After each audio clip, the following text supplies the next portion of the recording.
बिस्मिल्लाहिर्रहमानिर्रहीम। अस्सलाम वालेकुम। उम्मीद करता हूँ आप लोग सब खैरियत से होंगे। अल्लाह ताला आप लोगों को खुश रखे। स्पेसिफिक रिलीफ एक्ट के हवाले से चल रहे थे। इसके 2 लेक्चर्स 2 वीडियोस अपलोड होनी है। तो ये आपका स्पेसिफिक रिलीफ एक्ट जो है 1877 का आप लोगों की फिंगर टिप्स पे होना है।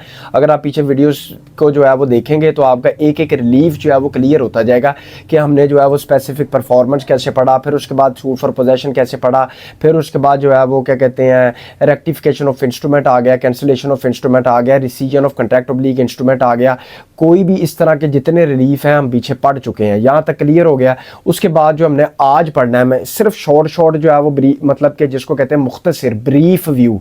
ब्रीफ का मतलब समझ लें, हमारी पूरी यूनिवर्सल के अंदर ब्रीफ को समझा जाता है कि एलैबोरेशन। ब्रीफ का मतलब होता है मुख्तसर, शॉर्ट, ठीक है। लेकिन हम इसको कह देते हैं कि नहीं जी, ब्रीफ का मतलब होता है एक्सप्लेनेशन, लंबा, ठीक है। ब्रीफ का मतलब होता है शॉर्ट, मुख्तसर। एलैबोरेट का मतलब होता है एक्सप्लेन का मतलब होता है लंबा। अच्छा, ब्रीफली इसको जो है वो उसका लेंगे, यानी मुख्तसर, शॉर्ट। एक एक चीज़ को, एक एक रिलीफ को जो है वो पढ़ रहे हैं। आज के जो रिलीफ के अंदर जो है वो हमने पढ़ना है, आज के रिलीफ के अंदर ये चीज़ है प्रैक्टिकल एस्पेक्ट के हवाले से, कि हर चीज़ जो है वो प्रैक्टिकल एस्पेक्ट के हवाले से है कि सेक्शन वाइज, ताकि हर बंदे का हर सेक्शन के मुताबिक जो है वो कंसेप्ट क्लियर हो कि इस सेक्शन का ये मतलब है। और प्रैक्टिकल लाइफ में अगर कहीं से भी आ जाए तो इस सेक्शन ने इस तरह हिट होना है, इस तरह जो है वो ये सेक्शन इफेक्टिव है। यहां तक क्लियर है। आज जो है वो हमने पढ़ना है अपॉइंटमेंट ऑफ रिसीवर, ठीक हो गया। अपॉइंटमेंट ऑफ रिसीवर, इसको सेक्शन कौन सा डील करता है? इसको चैप्टर 7 डील करता है, और सिर्फ इसका एक सेक्शन है स्पेसिफिक रिलीफ एक्ट के अंदर, इसको कहते हैं सेक्शन 44। यहां तक सेक्शन 44 जो है वो आपका ये कहता है कि अपॉइंटमेंट ऑफ रिसीवर्स डिस्क्रिशनरी। इस कोटेशन को समझ ले, appointment of receiver discretionary. Appointment of receiver discretionary का मतलब है कि कोर्ट की डिस्क्रिशन है, कोर्ट उसे जो है वो अपॉइंट कर सकती है कोई भी रिसीवर को किसी प्रॉपर्टी के मुतालिक। अब इसके अंदर इलिस्ट्रेशन समझ लें, इसकी इलिस्ट्रेशन क्या है, इसकी एग्जांपल क्या है, उससे आपका सारा सेक्शन क्लियर हो जाना कि ये सेक्शन कब अप्लाई होना है। इसके अंदर ये आ जाता है कि इसकी इलिस्ट्रेशन समझ लेना। ए ने बी के खिलाफ सूट फाइल किया, बी किसी प्रॉपर्टी में बैठा हुआ है, बी के पास उस प्रॉपर्टी का पोजेशन है, आ गया। जैसे ये प्रॉपर्टी है, इसके अंदर जो है वो बी बैठा हुआ है, ए ने उसके खिलाफ सूट फाइल कर दिया। अब ये प्रॉपर्टी से प्रॉफिट भी आ रहा है, या रेंट भी आ रहा है, या कोई ऐसी चीज है जिससे ये कोई रेवेन्यू जनरेट हो रहा है, या कोई और चीज जो है वो जनरेट हो रही है। अब आपको ये डर है कि यार कल को सूट डिग्री भी हमारा हो जाता है, दावा हमारा डिग्री भी हो जाता है, हमारी दाद रसी हो जाती है, हमारी हक रसी हो जाती है, तो उसके बाद अगर ये रेंट प्रॉफिट जो है वो हमें ना दे, तो मुझे ना दे, एग्जीक्यूट कराने में मुश्किल पेश आएगी। तो लिहाजा उसका क्या तरीक़ेकार है, ये हर महीने खाता रहेगा रेंट भी या प्रॉफिट या कोई और चीज़, तो वो दावा चलता रहेगा। वो बेशक 10 साल दावा चल ले, बेशक 5 साल चल ले, बेशक 1 दिन चल ले, बेशक 1 महीना चल ले, तो इसका क्या हल है? फिर उसके बाद इसके अंदर जो है वो मूड लाया गया, उसको कहा गया कि आप रिसीवर की पावर दे दें कोर्ट को। वो रिसीवर क्या करेगा?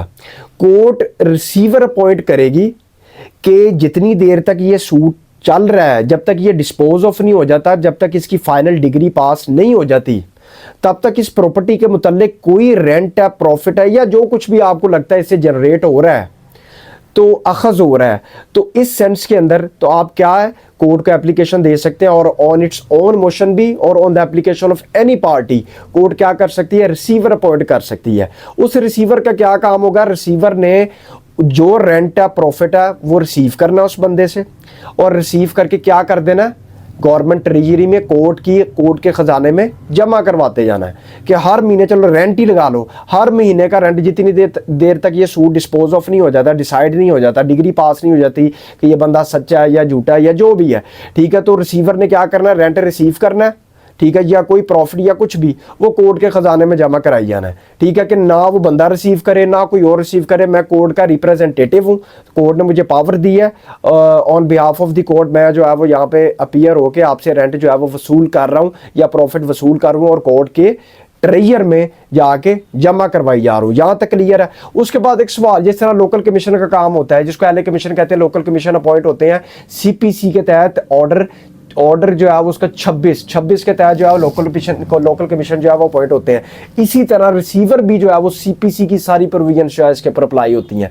ये क्लियर हो गया। फिर रिसीवर, अगर आपको लगता है यार रिसीवर बेईमान हो जाए, फिर मतलब कि वो रेंट प्रॉफिट ना दे, फिर इसके लिए फिर आगे उस सेक्शन के अंदर फिर क्लियर कट कह दिया, फिर जो रिसीवर है कोर्ट कह सकती है कि रिसीवर से कि आप श्योरिटी बॉन्ड जमा करवा दें, जितनी भी आपने रेंट की मालियत है या जो भी जितनी भी आपने चीज़ एक वसूल किया उस हद तक के लिए आप श्योरिटी बॉन्ड जमा करवा दें, क्योंकि कल को रिसीवर जो है वो मुकरना जाए सर मुझे मिला नहीं है या देना या कुछ ऐसा हो जाए, तो जिस तरह मचल के नहीं जमा कराते इसी तरह श्योरिटी बॉन्ड जो है रिसीवर जमा करवा देगा, अपनी गारंटी जमा करवा देगा कि सर ये ले मैं, अगर कोर्ट को लगता है कि यार ये बंदा स्लिप हो सकता है या किसी की एप्लीकेशन आ गई या फ्रॉड कर सकता है या कुछ कर सकता है, मिस हैप हो सकता है, तो इस सेंस के अंदर कोर्ट कह देगी कि आप जो है वो क्या कर दें श्योरिटी बॉन्ड जमा करवा दें ताकि कोई किसी की झिझक ना रहे।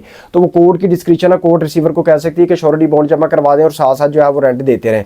ठीक है, तो वो जब आपका जो है वो क्लियर हो जाएगा तो आपको surety bond as it is आपको जो है वो वापस मिल जाएगा रिसीवर को। फिर रिसीवर की रीमिनरेशन, ठीक है, उससे मुरादा मुआवजा, उसका उसके पैसे, उसने काम करना, जाके रेंट रिसीव करना है, प्रॉफिट करना है, कोर्ट को ला के देना, खजाने में रिपोर्ट देनी है पूरी, तो उसको कुछ ना कुछ तो आपने मुआवजा देना है। तो उसके रीमिनरेशन के लिए जो है वो कोर्ट ऑर्डर कर सकती है कि इसको जो है वो पार्टी रीमिनरेशन दे, इसको मुआवजा दे, ताकि इसका काम है ये सारा कुछ करने का, ताकि इसको जो है उसकी पेमेंट मिल सके, उसकी जो है वो उसको एक किस्म का मुआवजा मिल सके। ठीक है, ताकि वो रिसीव करके उसका काम करे, जिस तरह लोकल कमीशन की फीस अपॉइंट हो जाती है, इसी तरह जो है वो रिसीवर की भी जो है रिमनरेशन जो है वो हो जाता है कोर्ट की तरफ से कि इसको जो है वो इतना पे करें।